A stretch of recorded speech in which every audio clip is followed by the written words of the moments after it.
Shalom saudara-saudara yang dikasihi oleh Tuhan.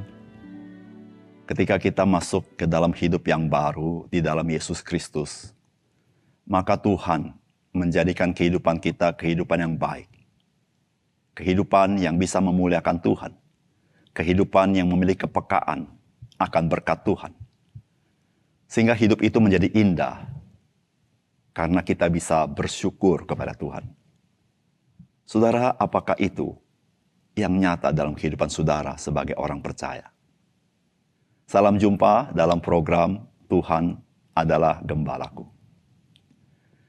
Saudara, di dalam kehidupan kita bisa saja mengalami masa-masa yang tidak menyenangkan, mungkin juga penderitaan.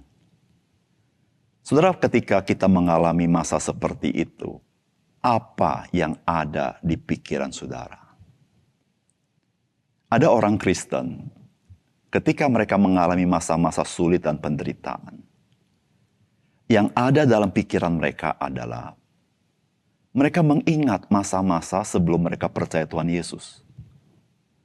Mereka merasa kehidupan sebelum mereka percaya Tuhan Yesus lebih baik, lebih menyenangkan dibandingkan ketika mereka menjadi orang percaya. Dan ada juga orang-orang Kristen, ketika mereka mengalami penderitaan dan kesulitan, mereka berhenti. Mereka tidak lagi mau mengikuti Tuhan dengan baik. Mereka mau hidup seperti hidup yang lama. Tidak lagi mau hidup sebagai umat Tuhan. Saudara, pertanyaan seperti ini. Apakah betul bahwa seorang Kristen tidak boleh menghadapi kesulitan? Apakah betul bahwa Tuhan tidak boleh mengizinkan orang Kristen mengalami penderitaan? Setelah mari kita membaca firman Tuhan dari Keluaran pasal 16. Setelah mereka berangkat dari Elim, tibalah segenap jemaah Israel di padang gurun Sin yang terletak di antara Elim dan Gunung Sinai. Pada hari yang ke-15 bulan yang kedua, sejak mereka keluar dari tanah Mesir. Di padang gurun itu bersungut-sungutlah segenap jemaah Israel kepada Musa dan Harun dan berkata kepada mereka, kalau kami mati tadinya di tanah Mesir oleh tangan Tuhan, ketika kami duduk menghadapi kuali berisi daging dan makan roti sampai kenyang. Sebab kamu membawa kami keluar ke padang gurun ini untuk membunuh seluruh jemaah ini dengan kelaparan. Lalu berfirmanlah Tuhan kepada Musa, sesungguhnya aku akan menurunkan dari langit hujan roti bagimu, maka bangsa itu akan keluar dan memungut tiap hari sebanyak yang perlu untuk sehari, supaya mereka kucoba apakah mereka hidup menurut hukumku atau tidak. Dan pada hari yang ke-6, apabila mereka memasak yang dibawa mereka pulang, maka yang dibawa itu akan terdapat 2 kali lipat banyaknya daripada yang dipungut mereka sehari-hari. Sesudah itu berkatalah Musa dan Harun kepada seluruh orang Israel, petang ini kamu akan mengetahui bahwa Tuhanlah yang telah membawa kamu keluar dari tanah Mesir. Dan besok pagi kamu melihat kemuliaan Tuhan, karena ia telah mendengar sungut-sungutmu kepadanya. Sebab apalah kami ini, maka kamu bersungut-sungut kepada kami. Lagi kata Musa, jika memang Tuhan yang memberi kamu makan daging pada waktu petang dan makan roti sampai kenyang pada waktu pagi, karena Tuhan telah mendengar sungut-sungutmu yang kamu sungut-sungutkan kepadanya, apalah kami ini? Bukan kepada kami sungut-sungutmu, tetapi kepada Tuhan. Kata Musa kepada Harun, katakanlah kepada segenap jemaah Israel, marilah dekat ke hadapan Tuhan, sebab ia telah mendengar sungut-sungutmu. Dan sedang Harun berbicara kepada segenap jemaah Israel, mereka memalingkan mukanya ke arah padang gurun, maka tampaklah kemuliaan Tuhan dalam awan. Lalu berfirmanlah Tuhan kepada Musa, aku telah mendengar sungut-sungut orang Israel, katakanlah kepada mereka, pada waktu senja kamu akan makan daging dan pada waktu pagi kamu akan kenyang makan roti. Maka kamu akan mengetahui bahwa akulah Tuhan Allahmu. Pada waktu petang datanglah berduyun-duyun burung puyuh yang menutupi perkemahan itu, dan pada waktu pagi terletaklah embun sekeliling perkemahan itu. Ketika embun itu telah menguap, tampaklah pada permukaan padang gurun sesuatu yang halus, sesuatu seperti sisik, halus seperti embun beku di bumi. Ketika orang Israel melihatnya, berkatalah mereka seorang kepada yang lain, apakah ini? sebab mereka tidak tahu apa itu.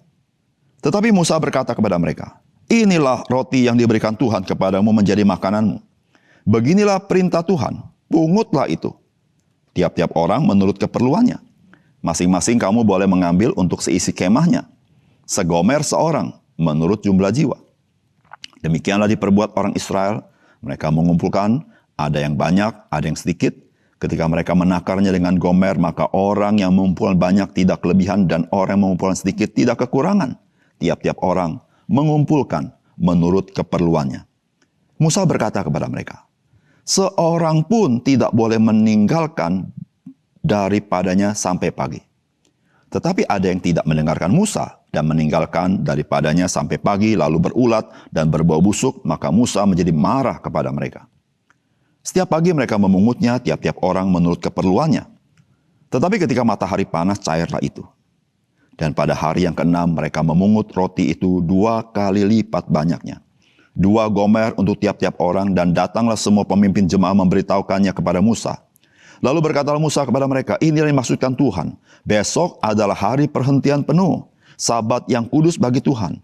Maka roti yang perlu kamu bakar, bakarlah. Dan apa yang perlu kamu masak, masaklah. Dan segala kelebihannya, biarkanlah di tempatnya untuk disimpan sampai pagi. Mereka membiarkannya di tempatnya sampai keesokan harinya seperti yang diperintahkan Musa. Lalu tidaklah berbau busuk dan tidak ada ulat di dalamnya. Selanjutnya kata Musa, makanlah itu pada hari ini. Sebab hari ini adalah Sabat untuk Tuhan. Pada hari ini tidaklah kamu mendapatnya di padang. 6 hari lamanya kamu memungutnya. Tetapi pada hari yang ke-7 ada Sabat. Maka roti itu tidak ada pada hari itu.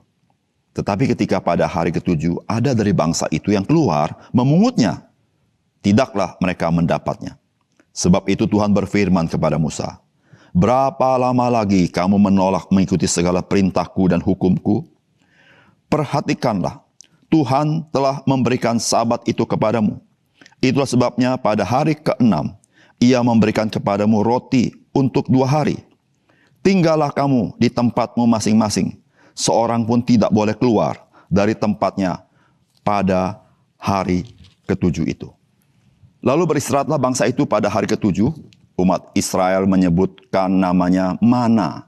Warnanya putih seperti ketumbar dan rasanya seperti rasa kue madu. Musa berkata, beginilah perintah Tuhan. Ambillah segomer penuh untuk disimpan turun-temurun, supaya keturunan mereka melihat roti yang kuberi kamu makan di padang gurun, ketika aku membawa kamu keluar dari tanah Mesir. Sebab itu Musa berkata kepada Harun, ambillah sebuah buli-buli, taruhlah mana di dalamnya segomer penuh, dan tempatkanlah itu di hadapan Tuhan untuk disimpan turun-temurun. Seperti yang diperintahkan Tuhan kepada Musa, demikianlah buli-buli tempatkan Harun di hadapan tabut hukum Allah untuk disimpan. Orang Israel makan mana 40 tahun lamanya, sampai mereka tiba di tanah yang didiami orang. Mereka makan mana sampai tiba di perbatasan tanah Kanaan. Adapun segomer ialah 1/10 eva. Saudara yang dikasihi oleh Tuhan, firman Tuhan yang kita baca hari ini adalah perjalanan bangsa Israel sudah berlangsung 1,5 bulan sejak mereka keluar dari tanah Mesir. Dan bangsa Israel menjadi bangsa yang selalu bersungut-sungut di dalam perjalanan kehidupan mereka. Dan mereka bersungut-sungut dan mereka mengingat-ingat akan kelimpahan daging dan roti di Mesir. Dan mereka lebih menginginkan semuanya itu daripada mereka menginginkan mengikut Tuhan. Padahal sewaktu mereka di Mesir, merekalah yang mengerang, berseru-seru, memohon pertolongan Tuhan. Apakah pesan firman Tuhan bagi kita hari ini? Yang pertama,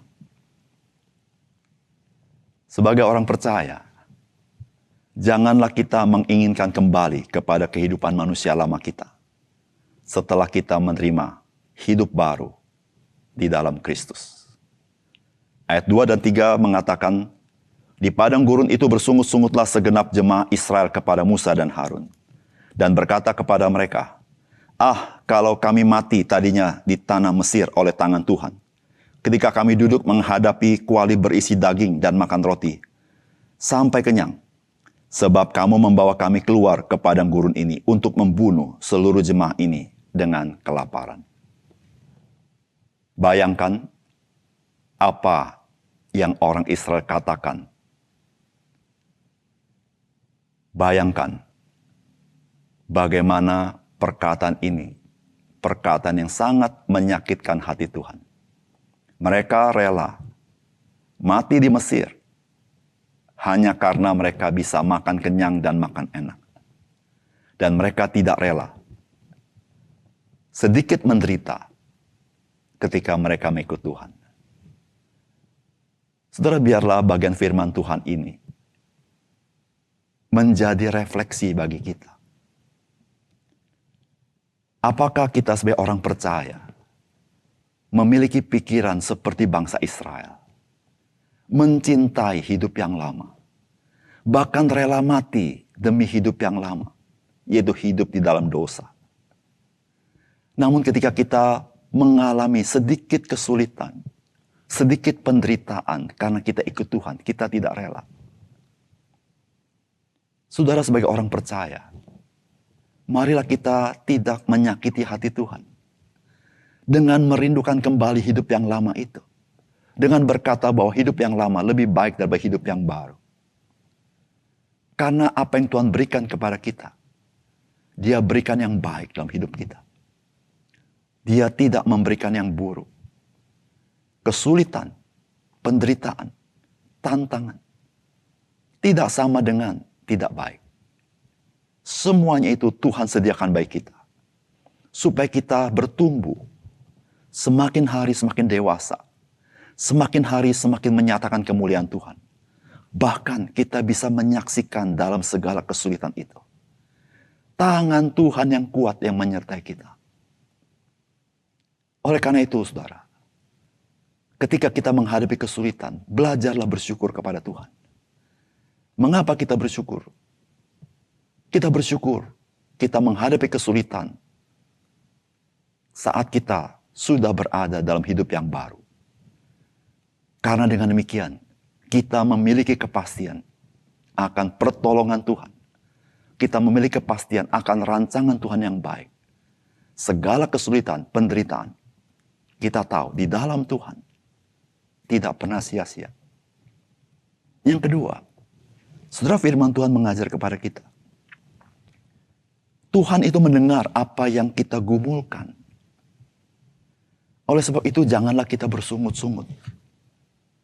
Melainkan marilah kita datang ke hadirat Tuhan di dalam doa dan permohonan kepadanya.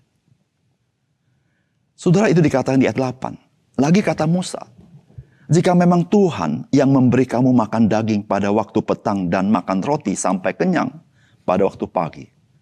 Karena Tuhan telah mendengar sungut-sungutmu yang kamu sungut-sungutkan kepadanya. Apalah kami ini? Bukan kepada kami sungut-sungutmu itu, tetapi kepada Tuhan.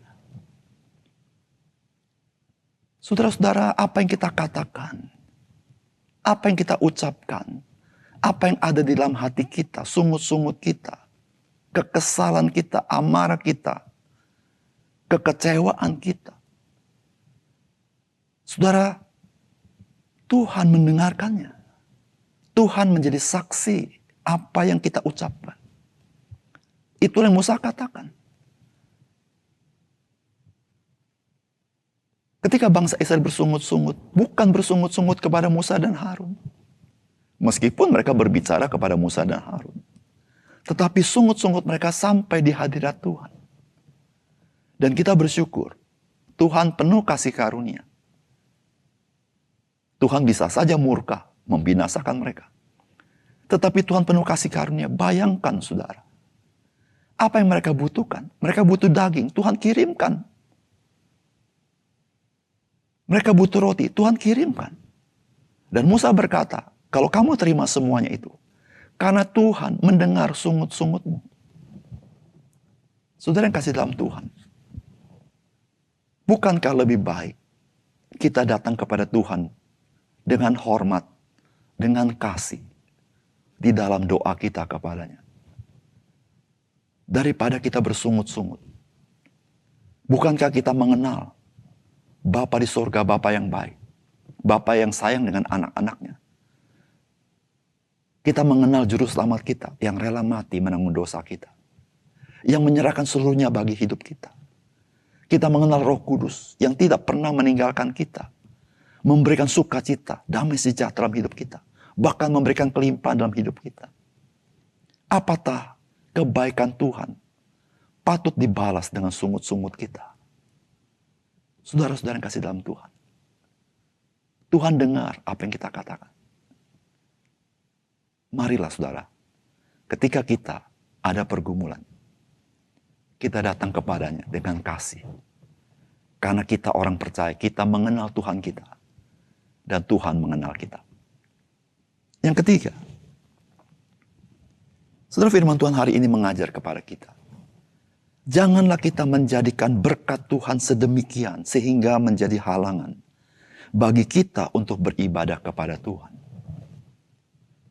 Saudara, ayat 25-28 berkata begini. Selanjutnya kata Musa, makanlah itu pada hari ini, sebab hari ini adalah sabat untuk Tuhan. Pada hari ini tidaklah kamu mendapatnya di padang. 6 hari lamanya kamu memungutnya. Tapi pada hari yang ketujuh ada sabat. Maka roti itu tidak ada pada hari itu. Tetapi ketika pada hari ketujuh ada dari bangsa itu yang keluar memungutnya, tidaklah mereka mendapatnya. Sebab itu Tuhan berfirman kepada Musa, berapa lama lagi kamu menolak mengikuti segala perintahku dan hukumku? Saudara, berkat Tuhan itu berkelimpahan dan cukup. Dan Tuhan menginginkan kita, janganlah kita dibelenggu oleh berkat Tuhan sehingga kita tidak bisa beribadah kepada Tuhan. Saudara, bangsa Israel, 6 hari mereka boleh memungut makanan.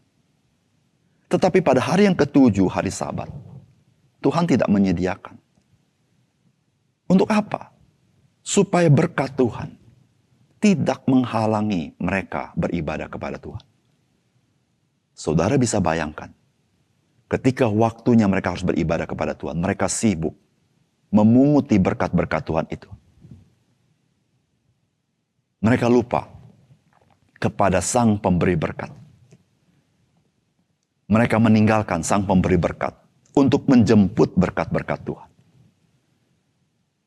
Oleh karena itu Tuhan berkata, berapa lama lagi kamu menolak mengikuti segala perintahku dan hukumku? Saudara, kita sebagai orang percaya, janganlah berkat-berkat Tuhan menjadi penghalang bagi kita untuk kita beribadah kepada Tuhan. Utamakanlah Dia, karena Dia adalah Sang Pemberi berkat itu. Kita tidak mengutamakan berkat-Nya, tapi kita mengutamakan Tuhan-Nya. Disitulah kita beribadah kepada-Nya. Bahkan ketika kita menerima berkat itu, kita melakukannya dengan pengabdian penuh kepada Tuhan. Bukan untuk memuaskan hawa nafsu kita. Saudara, berkat Tuhan begitu baik kepada kita.